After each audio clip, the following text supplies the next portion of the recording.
right, ladies and gentlemen, hold on to your hats. Also your wallets, cell phones, and your keys. He's been known to steal a few things. Please welcome Ayjay Benson to the stage. Give me a hand, Ayjay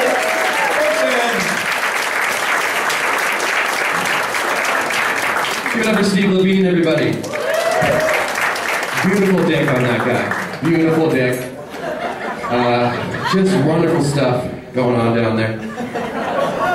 So, I know what you're thinking when you look at me. This guy must hit the gym like 3 times a week. Right? Truth is, I do work out. I do those things, sit-ups.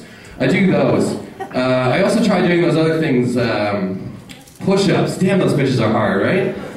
Fuck that. I'm not gonna try. I do think, though, that I could be a model. I could be a model, right, dude? Yeah, of course, thanks. But not like a fashion model. More like one of those kids you see in the United Way commercials.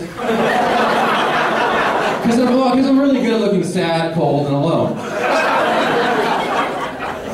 So I wonder what like that photo shoot is like, though, right? Like the photographer screaming at everybody, you know, like, "Can we get it colder in here, please? I want to see him shivering. And I need more dirt, more dirt. Just toss it on him. I want him crusted in dirt." So that's what that's like in my head. So I went to this bar in the city the other night. I don't know if you've heard of it. It's called the Madison. You ever been to this place? Okay, if you've never been there, just imagine a 4-story bar designed by the same guy that made Hogwarts School of Witchcraft and Wizardry. If you ever go there, don't go with a bunch of friends because for some reason a wormhole will open up and swallow all of them immediately. You will not find them again until the end of the night. You turn around a corner and you're in a completely different bar. This is what happens, you know? Paintings are coming to life. Staircases are moving. Just trust me, the Chamber of Secrets is not a great place to be when you're half drunk. It sucks. I just feel like somewhere in that bar, David Bowie is sitting there in spandex and a cup, singing to a bunch of Muppets.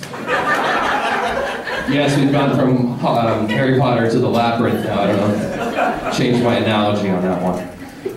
If you've never been to an after-hours bar before, then you'll appreciate this next joke. If you haven't been to an after-hours bar before, then just listen and learn.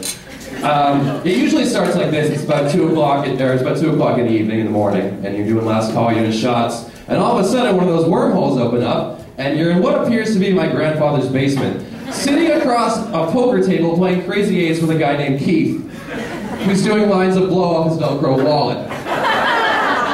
It is at this point that your night is over and you should just go home. I always wondered like how you get a job in an after-hours bar, like you walking around with your resume at 5 o'clock in the morning, is that what you're doing? Like, I don't know, I'm just canvassing resumes. I'll check out this darkened alley and see if they're hiring down there. Like, is that shit on Craigslist? Like, now hiring, late night bartender, 2 experiences required. 2 years experience required. Please apply in person, in the cellar door between the Hasty Market and the sushi place. That's a good. After-hours bars, I find, smell like 3 things. Beer, cocaine, and dreams that won't come true. Yeah. So, for about 6 months, guys, I didn't have a cell phone. I didn't have a cell phone at all. So it made it kind of hard to have a social life. Like, I would just go to bars and just hope that all my friends were there. Just hope that, like, maybe they're going there tonight. I don't know. But, like, when I did get a girl, a girl, you know what I'm talking about, right? If I got a girl to give me her phone number, it meant I had to call her from a payphone. Which is just creepy altogether, because the girl just assumes you're standing outside her house. Like, you look really good tonight. And I know that's what they think, because they always close the blinds. What's with that? Seriously. God. Unbelievable stuff. So, I went to the doctor the other day, right? I was like, I get to read all the magazines, you know, find out what's happening with Brad and Angelina in February of last year. I feel like Jennifer Aniston must love going to the doctor.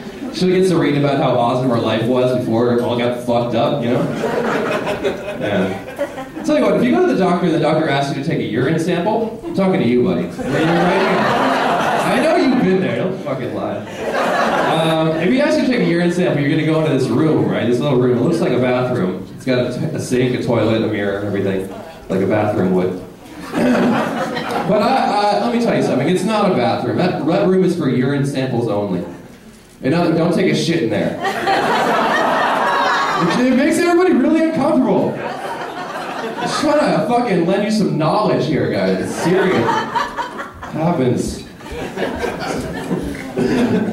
Alright, I want to talk about a cartoon character from my childhood. Cartoon character known as Pippi Longstocking. You ever heard of this? Ah, right. Kind of hit the demographic there. So Pippi Longstocking, if you don't know, she was like this little girl. She looked like Wendy from Wendy's. She would have adventures with her friends. They get into all sorts of hijinks and stuff. But the thing about her was she actually had super strength, which nobody in the show really acknowledged as a thing. Like she would go around like picking up a horse and like moving your house and shit. And they're like, oh, that's just Pippi, let's go have a pillow fight. Fine. And the theme song of the show is what really pissed me off, though. It goes like this. It goes, what shall I do today? What shall I do today? What shall I do? Get in with it. What shall I do? I used to scream to the TV, move to the city and fight crime, you selfish bitch. You have a gift.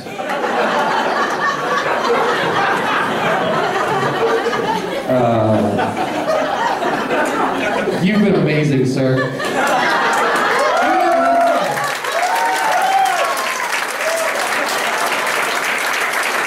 Awesome. All right, guys, that's it for me, Ayjay Benson. Let's get Caesar back up here.